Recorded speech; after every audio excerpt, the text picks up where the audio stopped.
Yes, I had a hard time figuring out which is east and which is west. But I started here at Sister Anne's, and we're gonna head further east and go around the block here at Troost. And today I have some little helpers. They're gonna walk the doggies for me, so I can keep an eye out and use the camera. And the cars are very noisy today, but we are walking towards Troost. This complex here started out above YJ's, the Windhorse Tattoo people, and when YJ's and the building changed ownership, they moved here, which a lot of people are moving here these days. Matter of fact, I think the theme is going to be about a little bit of the history of Troost and the gentrification that's taking place now. Because Troost has become known as the dividing line in Kansas City between white neighborhoods to the west and black neighborhoods to the east, and unfortunately also between wealthier people and poorer people. And now it's undergoing revitalization and, for better or worse, gentrification. I'm keeping an eye out because we're crossing a street and a lot of cars here, and right here is pretty much kind of like almost the heart of Troost, downtown Troost, if you will. A lot of these buildings have had businesses, a lot of local businesses for many years, and now they're all starting to get changed and gutted and remodeled. First, you want to talk about the history of Troost? Let's go look over here. One of my favorite artists, Alexander Austin, a really nice guy. He does all these murals, and I don't know when you get close here, it's an interesting mural. Next to Alexander's mural. There we go. I believe that's Alexander Austin painting the mural, and Martin Luther King, and the Isis Theater, which is a block down, and Walt Disney and Mickey Mouse, which Walt Disney came up with Mickey Mouse in his original studio, which was here in Kansas City.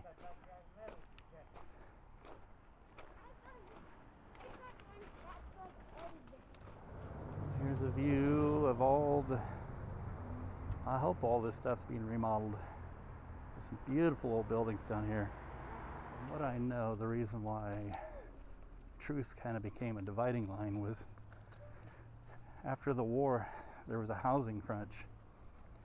And so a lot of GIs coming home, and there was no place for them to live. So a lot of these old houses in these neighborhoods around here were subdivided into apartments. And of course, as the housing crunch eased and many people were moving up in the middle class and buying homes in the suburbs, the housing stock, of course, being owned by landlords, got worse and worse and worse for wear, and more poor people started moving in, and so that's how it kind of became the dividing line between any thoughts for dinner? So you got a message between, the richer people to the west and poorer people to the east. And in the 70s and 80s, people started moving into Hyde Park, which is just over this way, and started gentrifying, remodeling their houses, and it became one of the nicer neighborhoods to live in. And this area is just starting to see revitalization all the way down Troost. A lot of artists are moving in, attracted again by cheaper rent, and the area where they had been, the crossroads, has gotten too expensive. A lot of stores and everything, and businesses, local businesses, what's encouraging for me is there's a lot of black-owned businesses that are, I hope, doing well. But in this area, there's still a lot of buildings that are worse for wear, and dilapidated. There's this building way over here. This apartment building over here is completely falling down, and I don't know if it's being fixed up or what. I'm afraid it'll be taken down by the wrecking crew soon. Here's an interesting thing right here, the Mesner Puppets. Mesner Puppet Theater. Globally known, Kansas City's own, and that is true. I've heard of them everywhere. And I think I'm eventually going to have to bring the kids in there. And Hyde Park has kind of an interesting history too. It was named after Dr. Hyde, who was, I guess, the son-in-law of Colonel Swope of Swope Park. And there was a controversy involving Dr. Hyde where he was accused of murdering Colonel Swope, of all things. So, but I don't know, maybe some people can look that up and see more into it. I'll try and look it up when I get home. I'm sure there's a lot of stuff on it.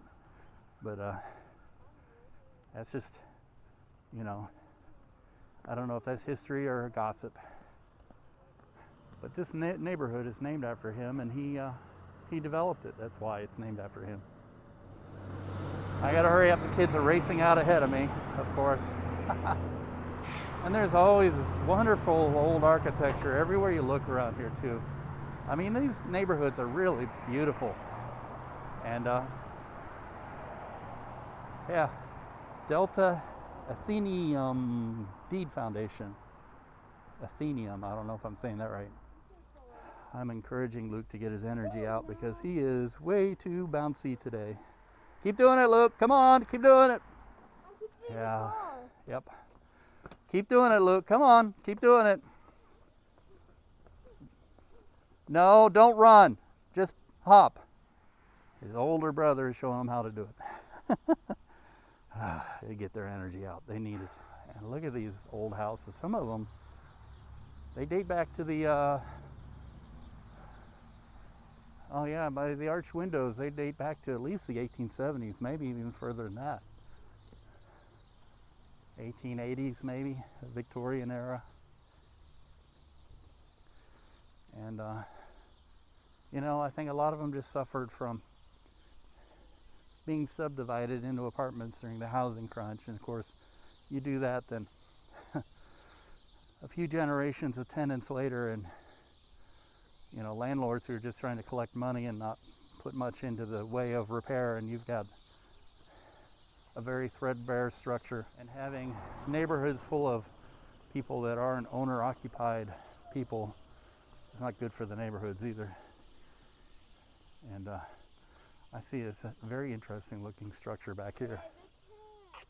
It's like homemade shack behind the house here. I like that. And you got a sign here. It says Heroes Work Here. I should know what this place is, but I forget. It's a home for people that need it. And there's a lot of charitable organizations around here who help feed homeless and needy people and all sorts of stuff like that. Well, I have a low battery warning, so I guess this is the end.